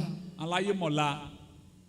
And I called him wọ́n á pè é and I said, mo wí pé "Doctor said oníṣègùn wí pé nothing they can kò do. sóhun tó ń lè ṣe mọ́ o I should go home. pé kí n máa lọ líló kàn o I don't have home, mi ò sì nílé tí n but fẹ́ I lọ want to go now. ṣùgbọ́n fẹ́ lọ báyìí o So I will pray together with you. màá gbàdúrà pẹ̀lú rẹ Then when I leave here, tí n bá fi ibi sílẹ̀ I will go to church. màá wá lọ sínú ṣọ́ọ̀ṣì Those are the home that I want to go." torí pé ilé tí mo fẹ́ lọ nìyẹn o. And he said, ó wá ní "God will do it." Ọlọ́run yóò sì ṣe. We now left the factory. a wá fi iléeṣẹ́ yẹn sílẹ̀. We now go inside the chemical room. a lọ sí ibi tá a ti ń po kẹ́míkà. That chemical room is a very powerful ibi place tá a ti ń po kẹ́míkà ń jẹ́ ibi tó lágbára. where central AC work for 24 hours. níbi tí ẹ̀rọ amúlétutù ti máa ń ṣe fún But wákàtí there are a mẹ́rìnlélógún. lot of terrible chemical there. níbi torí pé ọ̀pọ̀lọpọ̀ àwọn kẹ́míkà ló wà ńbẹ̀ tí ò da. I was a supervisor in the spraying room. àwọn bàbá wa jẹ́ ẹni tí ń bójú tó nǹkan níbi tá a ti ń spray He nǹkan. was a supervisor in the printing line. olùgbàdúrà àwọn náà jẹ́ ẹni tí tó ń bójú tó nǹkan níbi iṣẹ́ Both of tiwọn. us entered the chemical àwọn room. méjèèjì wá wọ ibi tí We wọ́n now ti ń ṣe kẹ́míkà close yìí. door. àwa tilẹ̀kùn. We now start praising a God. bẹ̀rẹ̀ sí yan We Ọlọ́run. now start to pray to Him. a bẹ̀rẹ̀ sí gbàdúrà sí. Man, the doctor said I should go home. oníṣègùn yẹn nìkan lọ lé.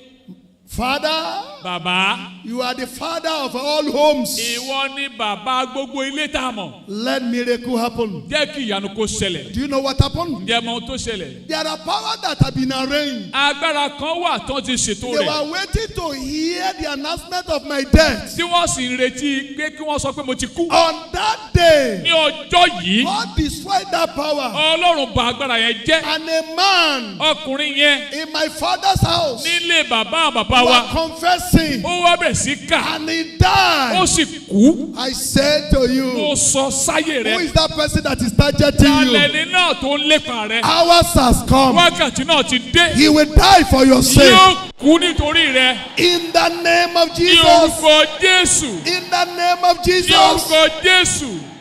It was the following day ó wá nígbà tó wá di ọjọ́ kejì I received the call ni mo wá gba ìpè yẹn that I should come. pé kí n wá They needed my pé attention. wọ́n nílò mi I went. mo wá lọ Why? kí ló fà á. Because 2 weeks are given to me, only one day that I used for the prayer in the chemical room solve all the problems. torí ọjọ́ méjì tán fún mi mo ti lo ọjọ́ kan láti yanjú ìṣòro ayé mi. Are you here? ǹjọ́ wà mí lónìí. Somebody tell you that don't eat this, don't eat that, don't eat this. ẹnìkan sọ fún ọ pé má jẹ ilé má jẹ tó From má jẹ tìbí. this mountain, láti orí òkè yìí that barrier will be broke up. a mú ìdíwọ́ náà kúrò. That agreement over your life shall be destroyed. àsopọ̀ yẹn ńlá parun. And you will live and live forever. ó sì yè títí ayé. And whosoever behind the problem that trouble your life, ẹnikẹ́ni tó ń bẹ nídìí ọ̀rọ̀ tó ń yọ ayé rẹ as lẹ́nu. it is written gẹ́gẹ́ bí a ti kọ́ in the book of Isaiah, nínú ìwé àìsáyà. their life shall be exchanged your a life. ó fi ayé wọn rọ́pò ayé In rẹ. the name of ní orúkọ Jesus. Jésù. In the name of ní orúkọ Jesus. Jésù. In the name of ní Jesus. orúkọ Jésù. Our God is a great repairer. Ọlọ́run wa ni alátúnṣe ńlá. He will repair everything about you. Yóò tún ogbó tí ń ṣe tìrẹ He ṣe. will repair everything about me. Yóò tún ogbó tí ń ṣe tèmi You ṣe. only need to obtain God's act of repair. Ohun tó o gbọ́dọ̀ ṣe náà ni pé kó o mú ìṣe Ọlọ́run àtúnṣe. Cooperate with him under this program. Fọwọ́sowọ́pọ̀ pẹ̀lú rẹ̀ lábẹ́ ìpàdé In yìí. the book of John chapter 5, Nínú ìwé Jòhánù orí the karùn-ún. Bible says, Bíbélì wípé that man had been there for 38 years with the disease. ọkùnrin yẹn ti wà níbẹ̀ yẹn fún ọdún méjìlélógójì pẹ̀lú àrùn rẹ̀. And Jesus came to him Jésù wá tọ̀ wá. and he asked Ó him, sì béè lọ́wọ́ he rẹ̀. didn't know whom Jesus Kò is. mọ̀ ẹni tí Jésù jẹ́. He only appeared to him Ó kàn farahàn ni.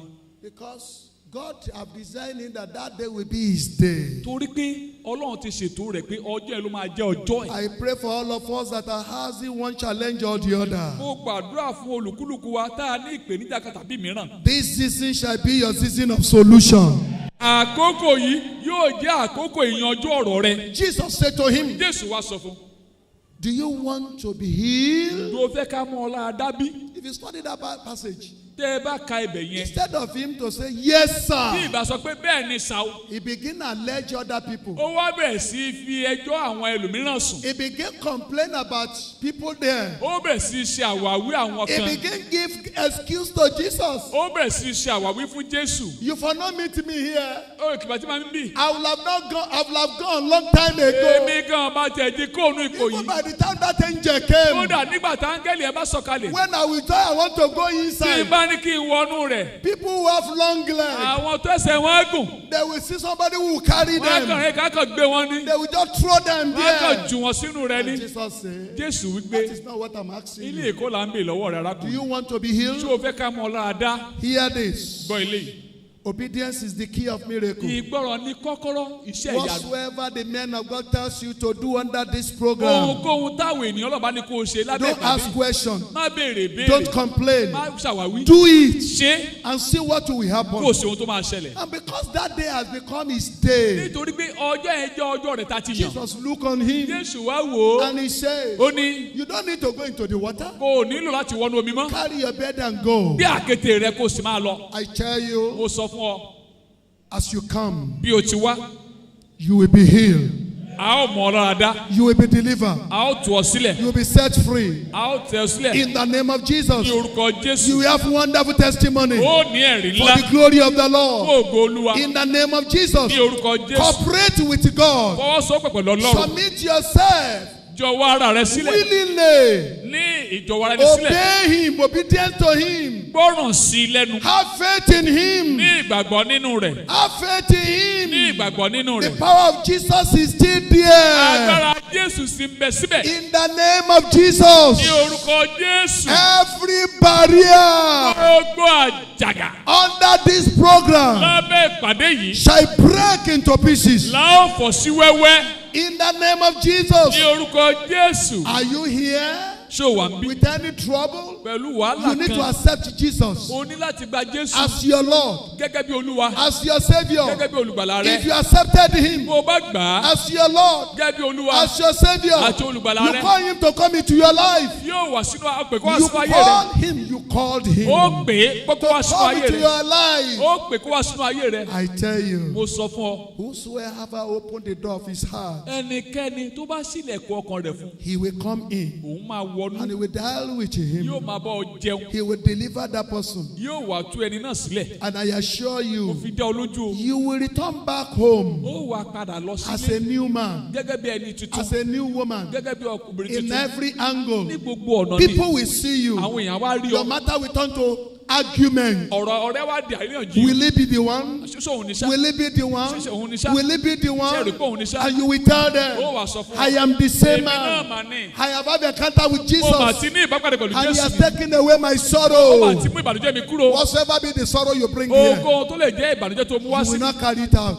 Kò ní bá ọ lọ I mọ́. say you will not carry it back. Ò ní gbé padà lọ. In the name of Ní Jesus. orúkọ Jésù. In the name of Ní Jesus. orúkọ Jésù. Greater works that Jesus will do in your life. Iṣẹ́ ńlá ni Jésù yóò ṣe nínú ayé rẹ. Every workers that are here, Gbogbo ẹ̀yin òṣìṣẹ́ tó ń bẹ ń bí. every ministers that are Gbogbo here, ìránṣẹ́ Ọlọ́run tó ń bẹ ń bí. if you will cooperate with Him, Bí a bá lè fọwọ́sowọ́pọ̀ pẹ̀lú He rẹ̀. will make us to become the instrument of repairer. Yóò jẹ́ kí a di ohun èlò àtúnṣe. And at the moment we surrender, Ní kété tá a bá jù ara wa sílẹ̀.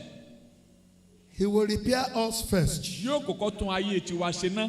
And through us, Nípasẹ̀ wa. Nípasẹ̀ wa. He will repair others. Yóò wá tún ayé àwọn ẹlòmíràn ṣe. He will make us to become a wonderful repairer. Yóò wá jẹ́ kí a di alátúnṣe ńlá, alátúnṣe ìyanu. Rise up for prayer. Dìde sórí ẹsẹ̀ rẹ fún àdúrà. Jeremiah 32. Ìwé Jeremiah orí ìkejìlélọ́gbọ̀n. Verse 26 and Yes. 27. Ẹsẹ̀ ìkẹtàdínlọ́gbọ̀n. Ìkẹrìndínlọ́gbọ̀n títí dé ìkẹtàdínlọ́gbọ̀n. Jeremiah chapter 32. Jeremiah orí ìkejìlélọ́gbọ̀n. Verse 26 and Yes. 27. Ẹsẹ̀ ìkẹrìndínlọ́gbọ̀n dé ìkẹtàdínlọ́gbọ̀n. As we are preparing ourselves for Bí prayer, a ti ń gbáradì fún àdúrà. it says, Ó ní. Then came the word of the Lord unto Jeremiah, saying, Behold, I am the Lord, the God of all flesh. Is there anything too hard for me? Ǹjẹ́ ohun kan wà tó ṣòro ṣe fún mi?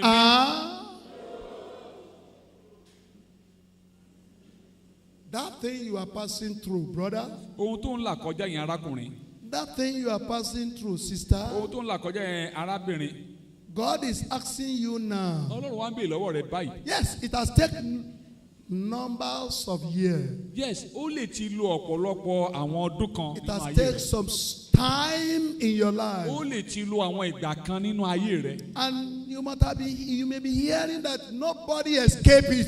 Ó dẹ̀ lè ti máa gbọ́ tí wọ́n ń sọ pé kò sẹ́ni tó rù ú là. Sometimes ago, Ní ìgbà kan, God told me Ọlọ́run sọ fún àbàbá wa.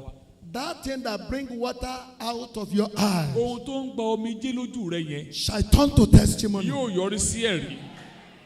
And he did it. Ó sì ṣe. God do it. Ọlọ́run ṣe. It is your turn today. Àkókò tirẹ̀ ní The lónìí. word of God came to Jeremiah. Ọ̀rọ̀ Ọlọ́run tọ̀ Jeremáyà wá. And he's saying, Ó wí pé, Behold, wò ó, I am the Lord, èmi ni Olúwa. the God of all flesh. Ọlọ́run gbogbo ẹran ara. Is there anything too hard for me? Ohun kan ha wà tí ó ṣòro fún mi bí. I believe you know the answer. Ó gbàgbọ́ pé wọn náà mọ ìdáhùn. What is the Kí answer? ni ìdáhùn?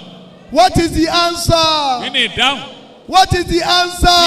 ìdáhùn? Can you say no impossibility with my God? Ṣé ìkọ̀kọ̀ wà tí ò ṣeé ṣe fún Ọlọ́run mi níbí? Close your eyes. Di ojú rẹ̀. Close your eyes. Di ojú rẹ̀. Close your eyes. Di ojú rẹ̀. Nípa ìgbọràn. I don't care attitude, nípa àìwà ìbìkítà, unfaithfulness, ìwà àìjólóòtọ́, unfaithfulness to God our Lord, ìwà ìṣòdodo sí Ọlọ́run Olúwa wa, unfaithfulness to our colleague, àìjólóòtọ́ sí arákùnrin wa, unfaithfulness even to ourselves. kódà àìjólóòtọ́ sí ara ẹni.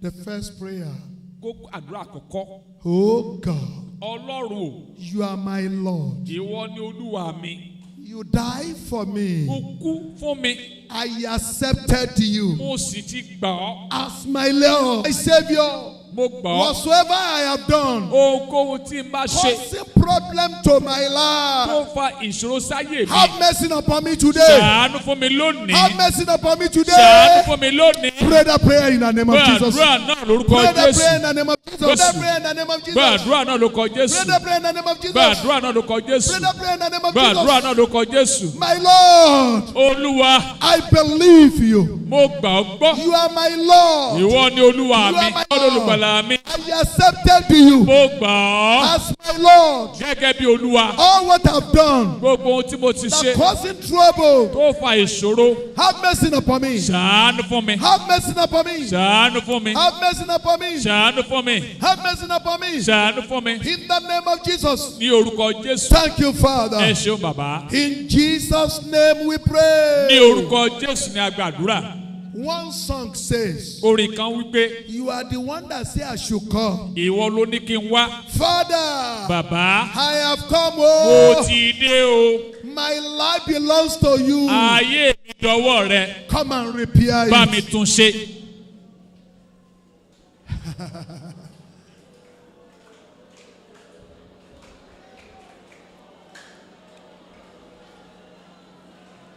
He's the one that said you should come unto Òun ló him. ní kó o tọ̀ ń wá.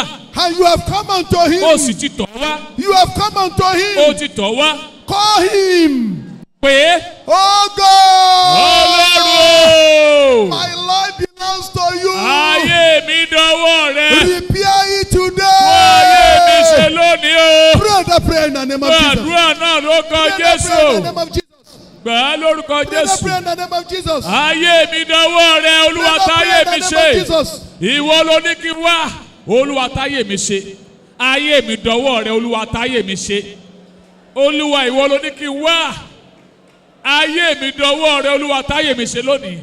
Olúwa táyé mi ṣe. Jésù táyé mi ṣe. Ìwọ ló ní kí n wá. Jésù táyé mi ṣe. In Bàbá táyé mi ṣe. Jesus' name we pray. Orúkọ Jésù ni a gbàdúrà. When motor spoil, Nígbà tí ọkọ̀ bá bàjẹ́, who dey repair am? ta ló máa ń tún ṣe? Ah?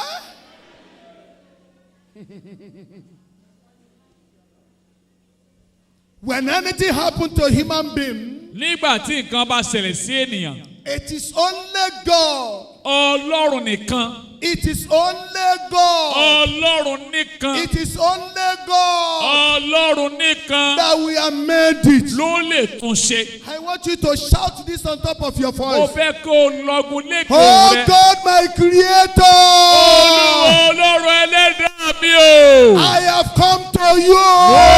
tọ̀ ọ́ wá o. Repair my family. Tún ẹbí mi ṣe. Repair my Tún life. ayé mi ṣe. Repair my work. Tún ọ̀nà mi ṣe. Pray in the name Fún of iṣẹ́ gbàdúrà Jesus. lórúkọ Jésù. Makakarima sheketama. Ọlọ́run ẹlẹ́dàá mi. Hey. Tún ẹbí mi ṣe. Tún ayé mi ṣe. Tún iṣẹ́ mi ṣe. Tún ọ̀nà mi ṣe. Ọlọ́run ẹlẹ́dàá mi. Mo ti gbé ayé mi tọ̀ wá. Olúwa tún ayé mi ṣe. That thing that spoiled. Oh tó yeah. ti bàjẹ́ Oh nínú God, ayé repair rẹ. it now. Olúwa tún ṣe.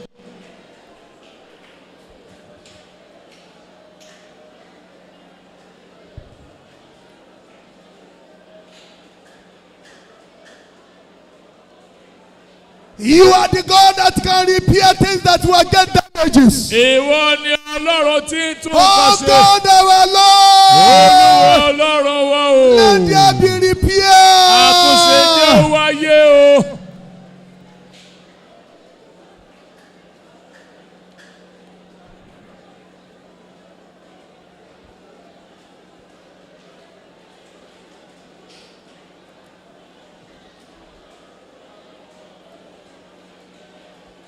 This is the time of repair. wákàtí náà nìyí. This is the time of repair. wákàtí àtúnṣe nìyí. The angel in heaven is moving now. áńgẹ́lì yẹn ń lọ kiri báyìí. He's doing the work of ó ń repairing. ṣe iṣẹ́ àtúnṣe lọ́wọ́lọ́wọ́ báyìí. Oh God of repair. ọlọ́run àtúnṣe. Rise and repair. dìde kó o ti àtúnṣe.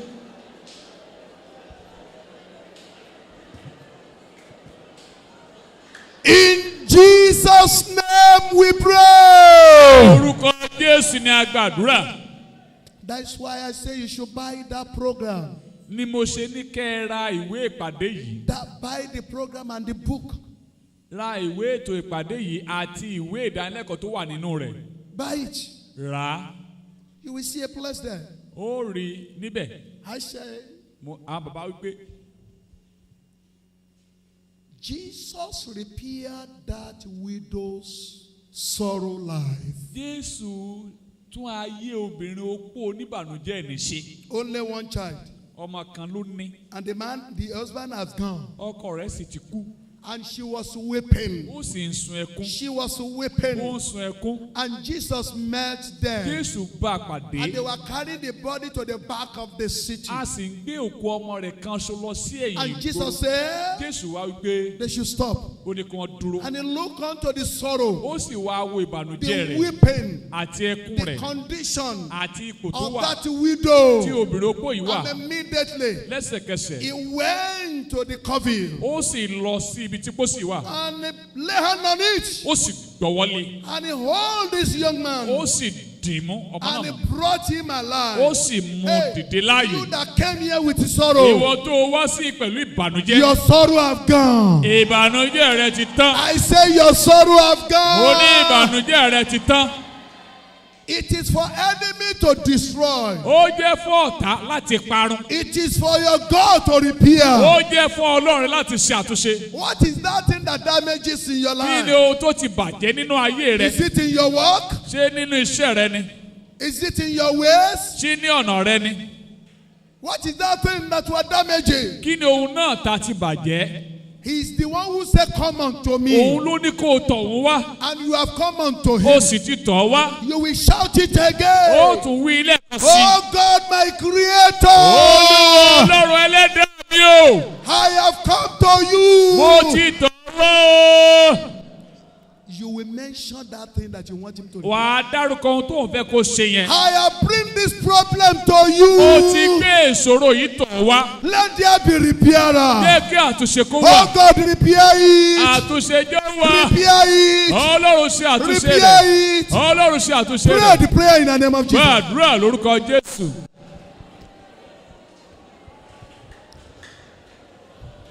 Are you having any problem in your stomach? Do you have any problem in your stomach? ǹjẹ́ o ní ìṣòro nínú ikùn rẹ bí? Hold that to your stomach. gbọ́wọ́ lé ikùn rẹ yẹn. Do you have any problem in your head? sórí rẹ ló ti ní ìṣòro bí? Hold that to your hand. gbọ́wọ́ gbá orí rẹ mú. Do you have any problem in your hands? ǹjẹ́ o ní ìṣòro ní ọwọ́ rẹ bí? Hold that to your hands. di ọwọ́ rẹ yẹn Do mú. you have any problem in your leg? ǹjẹ́ o ní ìṣòro ní ẹsẹ̀ rẹ Lay bí? hand on your leg. gbọ́wọ́ lé ẹsẹ̀ rẹ. Lay hand on that to your leg. ǹjẹ́ gbọ́wọ́ lé ẹsẹ̀ rẹ. He is your creator. àdúrà rẹ nìyí. He is your creator. ẹlẹ́dàá rẹ ni. Tell him, sọ fún. repair me. tún mi ṣe. Repair me. tún mi ṣe. Repair me. tún mi ṣe. God, my creator. ìwọ ni Ọlọ́run ẹlẹ́dàá mi. Repair me. tún mi ṣe. Repair me. tún mi ṣe. Repair me. tún mi ṣe. Repair me. tún mi ṣe. Repair me. tún mi ṣe. Repair me. tún mi ṣe. Repair me. tún mi ṣe. Repair me. tún mi ṣe. Repair me. tún mi ṣe. Repair me. tún mi ṣe. Repair me. tún mi ṣe. Repair me. tún mi ṣe.